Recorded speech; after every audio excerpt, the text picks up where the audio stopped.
మహాగణుడును మహోన్నతుడైన యేసుక్రీస్తు నామములో మీ అందరికీ శుభములు. ప్రియులారా, దేవుని వాక్యము ధ్యానిందాము.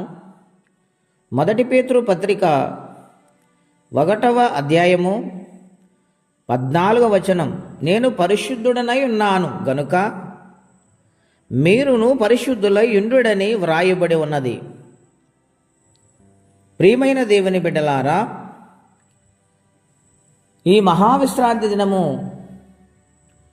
పునరుత్థాన ఆరాధనలో అందరూ కూడా ప్రార్థనాపూర్వకంగా ఆయన సన్నిధిలో ఆరాధించాలని, ఆయనను ఘనపరచాలని, స్తుతించాలని ప్రభు పేరిట మనవి చేస్తున్నాను. ఎందుకని? ఆయన ఆరాధనకు యోగ్యుడు, పరిశుద్ధుడు. నిర్గమకాండము 15వ అధ్యాయము 11వ వచనములో ఎలాగూ రాయబడి ఉన్నది, యెహోవా వేల్పులలో నీ వంటి వాడెవడు, పరిశుద్ధతను బట్టి నీవు మహనీయుడవు, స్తుతి కీర్తనలను బట్టి పూజ్యుడవు, అద్భుతములు చేయువాడవు, నీ వంటి వాడెవడు. అవును ప్రియులారా, ఆయన పూజకు అర్హుడు, ఆరాధనకు అర్హుడై ఉన్నాడు గనుక ఆయనను ఆరాధించుటకు ఆయన సన్నిధికి రావాలి. వినయము, విధేయత, తగ్గింపు జీవితము కలిగి ఆయన సన్నిధానములో కూర్చుండి ప్రార్థించగలిగితే మనసుకు నెమ్మది కలుగుతుంది. ఈ లోక మాలిన్యము నుండి, ఈ లోక పాప శాపము నుండి విడుదల కలుగుతూ ఉంది.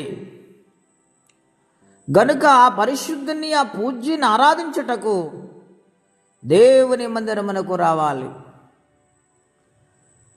కీర్తనాకారుడు, దేవుని మందిరము చూడవలనని నా ప్రాణం ఎంతో ఆశపడుచున్నది, అది ఉప్పొంగుచున్నది అని అంటూ ఉన్నాడు. దేవుని సన్నిధిలో గొప్ప ఆదరణ, నెమ్మది ఉందండి. ఈనాడు మానవులకు నెమ్మది ఎక్కడ దొరుకుతుందని అనేక మార్గాలు వెతుక్కుంటూ వెళుతున్నారు, కానీ నెమ్మది లేక జీవితాలను ముగించేస్తూ ఉన్నారు. ఈ ఉదయకాలం పరిశుద్ధాత్మ దేవుడు పిలుస్తున్నాడు. ప్రయాసపడి భారం మోసుకున్న సమస్తమైన ప్రజలారా, నా యొద్దకు రండి, నేను మీకు విశ్రాంతి కలుగ చేస్తాను అని సెలవిస్తున్నారు. గనుక ఆ పరిశుద్ధుడైన దేవుని పాపి అయిన మానవుడు కలుసుకునే స్థలమే పరిశుద్ధ మందిరం. ఎఫెసీ పత్రిక 5:27లో నిర్దోషమైనది, కళంకము లేనిది పరిశుద్ధ సంఘముగా ఉండుటకు ఆయన అర్పణైపోవలసి వచ్చింది.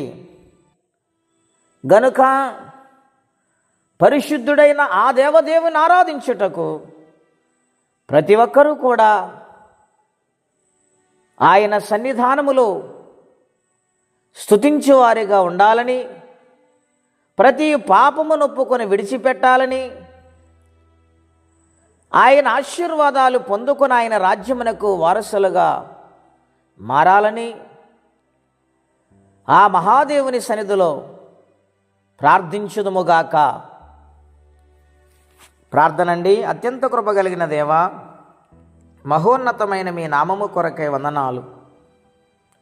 మీ మహాకృప దయను బట్టి పరిశుద్ధుడైన మీరు మమ్ములను ప్రేమించి మా కోసము ప్రాణమర్పించి నిత్యరాజ్యానికి వెళ్ళి తిరిగి రాబోతూ ఉన్నారు.